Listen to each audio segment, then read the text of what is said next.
So how was Goodness Gravel Gundy this year, Chris? It was great. You got 10 minutes? Let me tell you about it. Sure.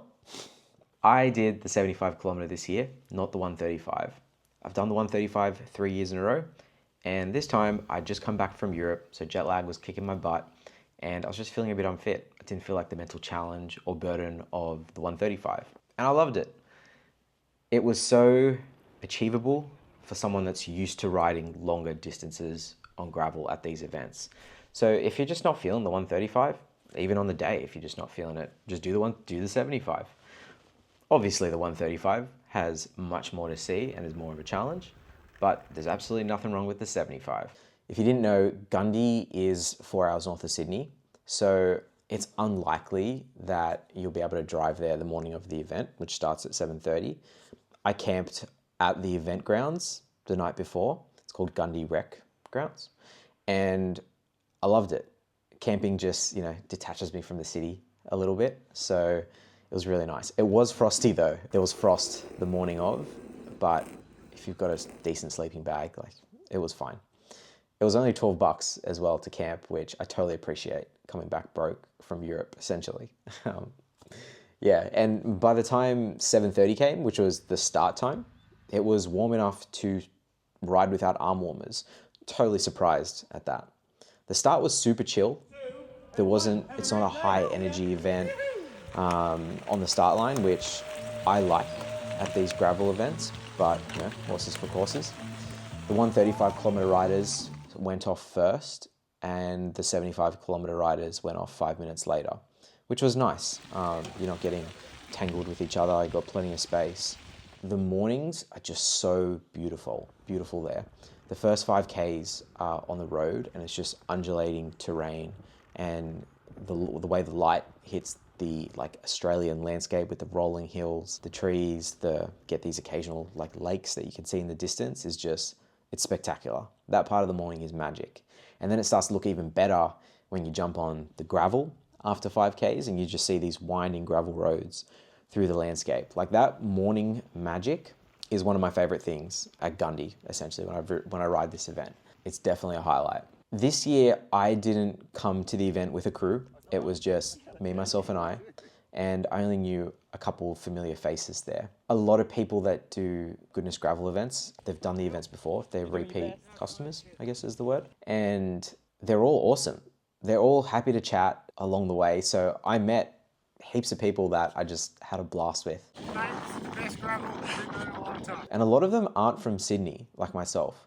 And so it's awesome to speak to people that are not from Sydney because, they've got different stories, different backgrounds. They've just got a different outlook on how they live, how they ride, and it's just awesome for a bit of perspective shift.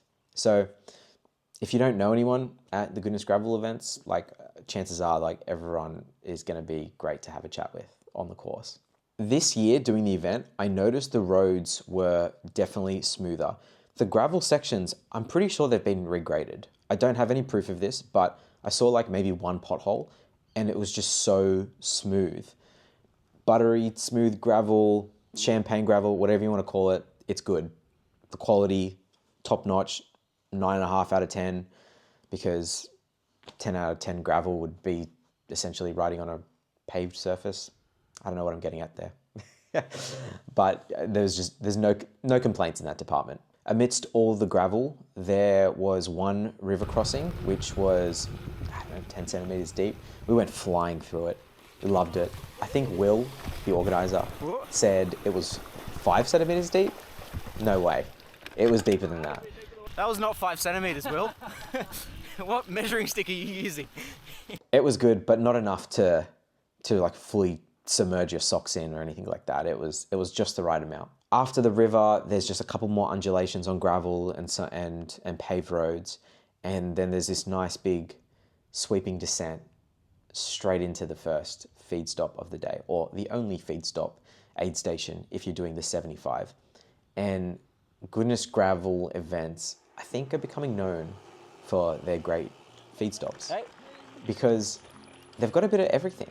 They've got the good stuff, like the sports nutrition, if you want to go down that route, which, I think they use SIS at these events, drink mix, gels, Cliff Bars. And if you're not into that, then you can have some fruit, or all the bad stuff, Tim Tams, lollies, cakes. That's what I go for. And then if you're not into that either, you can just grab stuff from your own, what's it called? The bags that you pack, and then the event takes it to the feed stock for you, feed bag, and there's live music playing there, which kind of just adds to the atmosphere of just chilling out, having a break, refueling before you get going again. Because I didn't have a crew this year, the crew I was with that I found along the way, they were waiting for some other people. So we ended up spending half an hour there and it didn't feel like too long at all.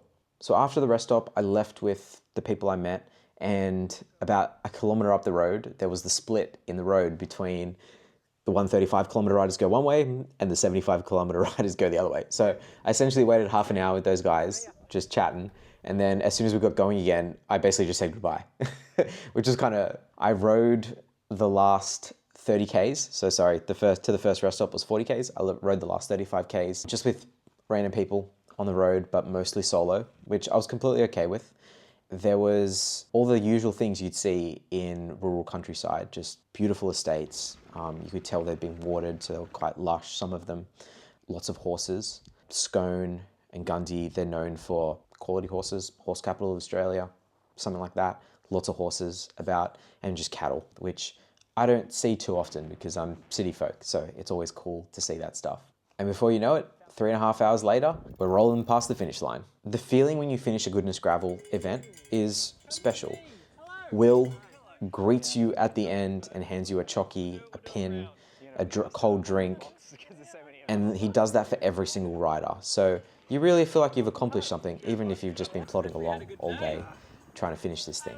It's really nice, and it's definitely a differentiator compared to some of the larger events that I've done. Conveniently, the event finishes at a pub. So you get a free sausage sambo. It's included in the event entry fees. And the pub makes it. And it was damn good this year. Like, I was really impressed. Cheese, onions, quality hot dog, sausage. Yeah, it just really hit the spot after the event. And then, yeah, you can get something more substantial. Alcohol, if that's your thing. You do get free heaps normal at the end, which is awesome. I like it. It's non-alcoholic beer, if you didn't know. Yeah, it's just a good place to unwind, have a chat, see what other people thought of the event, the course, talk shop about gravel. I also think I should mention that this is not a race. It's not a timed event. But, you know, you get a whole bunch of people on a start line or hitting lap on their Garmin and Wahoos at the same time and rolling out together. That competitive spirit just comes out of people, just oozes out. And so all the other years I've done this, there's always been a lead group pushing it, especially in the 135. I didn't notice that so much in the 75. In the 75, people were kind of just there to ride it, have a good time, and there's less of that competitive spirit to push on or like basically not stop at all at the aid stations. Yeah, that's more reserved for the 135 kilometer riders in my experience.